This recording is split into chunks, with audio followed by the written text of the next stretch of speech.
इनको तो आप जानते ही होंगे। इनका टैलेंट इंडिया में ही नहीं पूरे वर्ल्ड में फेमस है। क्या? कौन सा टैलेंट? ये देखो। Oh, not bad.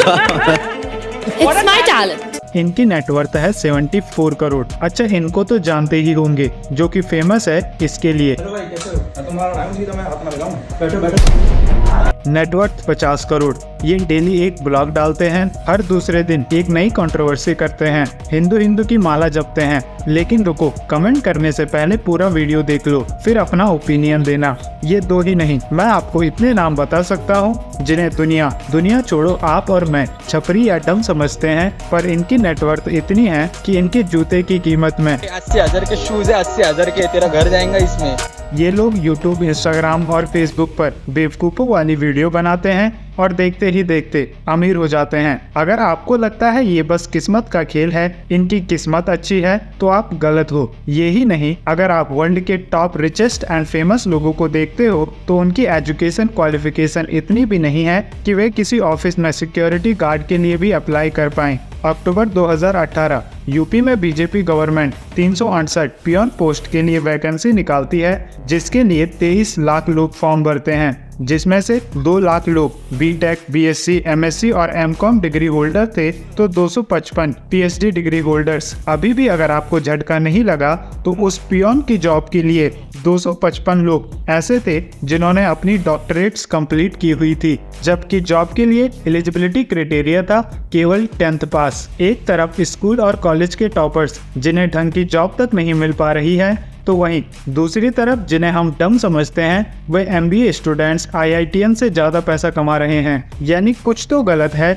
जिनको हम बेवकूफ़ समझते हैं वे करोड़ों में खेल रहे हैं, और जिन्होंने पूरी ज़िंदगी पढ़ाई में निकाल दी, स्कूल कॉलेज में मेहनत की, उनको एक ढंग की जॉब तक नहीं मिल पा रही है। जिसके पीछे का एक सबसे बड़ा रीज़न है हमारा एजुकेशन सिस्टम। हमारे एजुकेशन सिस्टम में 2 कमी है, एक एजुकेशन की, दूसरा सिस्टम की।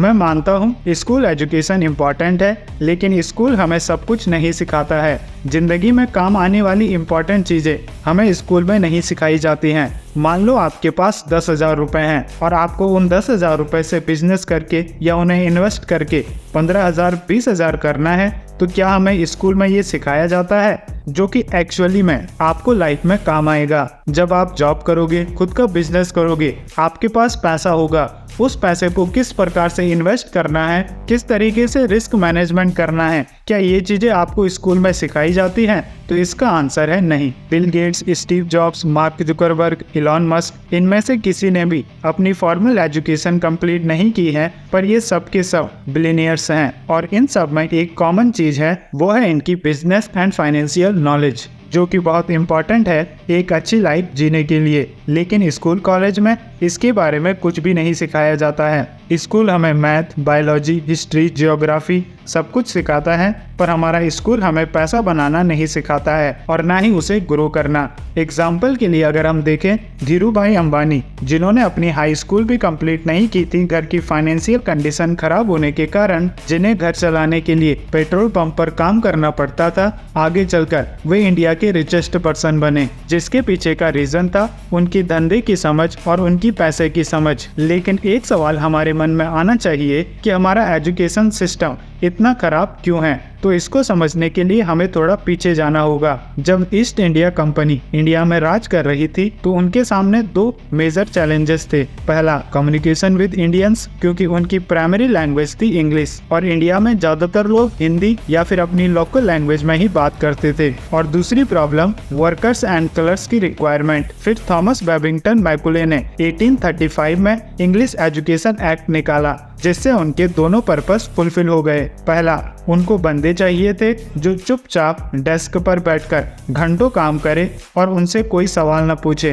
दूसरा, कम्युनिकेशन इन इंग्लिश। इंग्लिश दुनिया में सबसे ज्यादा बोली जाने वाली लैंग्वेज नहीं है, फिर भी इंडिया में इंग्लिश एक क्लास बन गया है। बाकी डेवलप्ड कंट्रीज लाइक रसिया, जापान, चाइना, अगर आप इन देशों की बात करो तो वहाँ इंग्लिश को लेकर इतना ऑब्सेशन नहीं है जितना कि इंडिया में है। इंडिया में कम्युनिकेशन का मतलब ही है इंग्लिश। इंग्लिश नहीं तो आपकी सारी नॉलेज गोबर, जबकि इंग्लिश ना आने का मतलब है आपको कोई दूसरी लैंग्वेज आती है। लेकिन इतनी इम्पोर्टेंट चीज़ एजुकेशन सिस्टम, जिस पर पूरे देश का फ्यूचर डिपेंड करता है, वो इतने सालों में भी चेंज नहीं किया गया।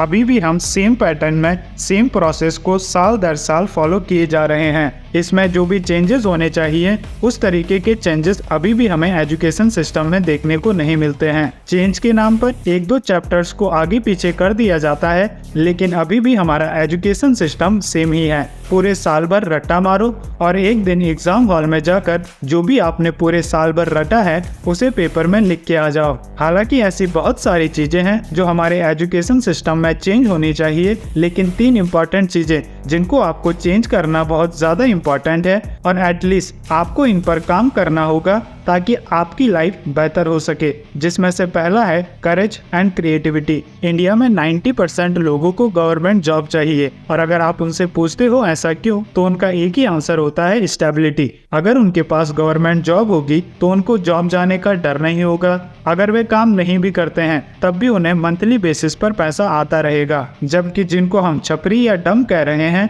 उनके अंदर करेज है एक डिफरेंट पाथ चूज करने का। वो अपनी डेली लाइफ में क्रिएटिविटी यूज कर रहे हैं लोगों को एंटरटेन करने के लिए। उनके अंदर करेज है फेल होने का, फिर से नई चीज ट्राई करने का। लेकिन कई बार हम उन्हें 1-2 वीडियोस को देखकर ही जज करने लगते हैं, जबकि उनके चैनल पर आपको 500 और वीडियोस भी मिल जाएंगी जिनमें वे लोगों को एंटरटेन कर रहे हैं, लोगों को वैल्यू प्रोवाइड कर रहे हैं। लेकिन क्योंकि हमारे खुद के अंदर इतना करेज नहीं है, हमारे अंदर इतनी क्रिएटिविटी नहीं है कि हम कुछ अलग कर पाएं, एजुकेशन सिस्टम से हटकर कोई नई चीज़ ट्राई कर पाएं, तो हम उन्हें डम कह देते हैं ताकि हमें वो चीज़ करनी ही ना पड़े। लेकिन अगर आप देखते हो लाइफ में वही लोग सक्सेसफुल हुए हैं जिन्होंने एजुकेशन सिस्टम से हटकर कुछ अलग किया है।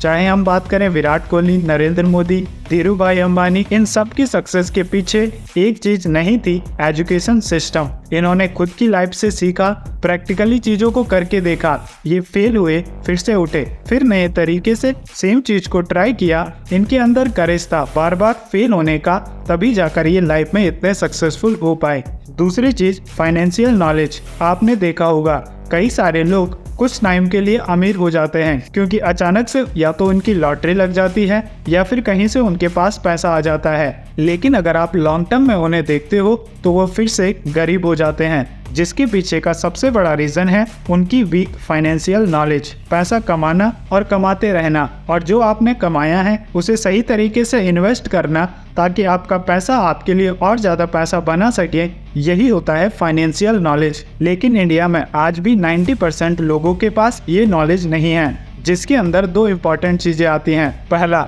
How to make big money. अगर आपको पैसा बनाना है तो उसके लिए आपको वैल्यू क्रिएट करनी होगी। वैल्यू क्रिएट करने का मतलब है कोई ऐसी चीज क्रिएट करना जिसकी लोगों को जरूरत है और आप उसे सप्लाई कर पाओ। फॉर एग्जाम्पल, लोग इंटरटेनमेंट चाहते हैं तो जिन भी लोगों को हम डम कह रहे हैं वो उस इंटरटेनमेंट को उन्हें प्रोवाइड कर रहे हैं। जब वे लोगों को एंटरटेन करते हैं तो बड़ी बड़ी कंपनीज देखती है इनके मिलियंस ऑफ फॉलोअर्स, इनके मिलियंस ऑफ व्यूज, जिसके बेस पर उन्हें ब्रांड डील मिलती है, उनका चैनल मोनेटाइज होता है, जहां से वे बड़ा पैसा कमाते हैं। तो अगर आप वैल्यू देते हो, लोगों को नॉलेज देते हो या फिर उन्हें एंटरटेन करते हो, तब आप बड़ा पैसा बना सकते हो।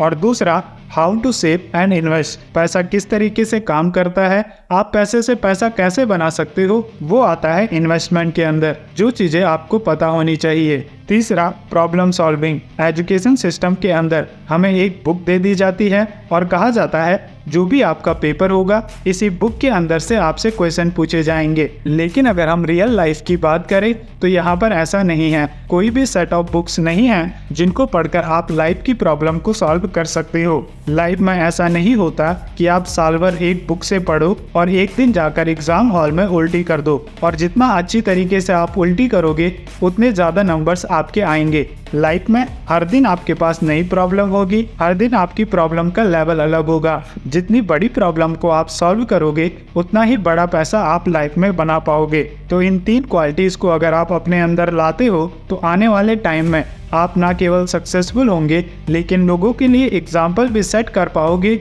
ट्रेडिशनल पाथ ही वो तरीका नहीं है जिससे सक्सेसफुल हो सकते हैं, बल्कि उससे हटकर कई सारे ऐसे तरीके हैं जिसके जरिए आप लाइफ में सक्सेसफुल हो सकते हो। तो 2 गलतियां आपको लाइफ में नहीं करनी है। पहला, ब्लाइंडली एजुकेशन सिस्टम को फॉलो नहीं करना है, और दूसरा, इस चैनल को सब्सक्राइब ना करने की, क्योंकि ये चैनल आपकी फाइनेंशियल नॉलेज को इंक्रीज करने में आपकी हेल्प करेगा। इसके अलावा अगर आपको फाइनेंशियल नॉलेज पर और डिटेल में जानना है तो उस पर हम एक वीडियो पहले ही बना चुके हैं, जिसे आप देख सकते हो यहाँ पर टैप करके। मैं मिलूंगा आपको उसी वीडियो में, तब तक के लिए good bye. Keep learning, keep growing.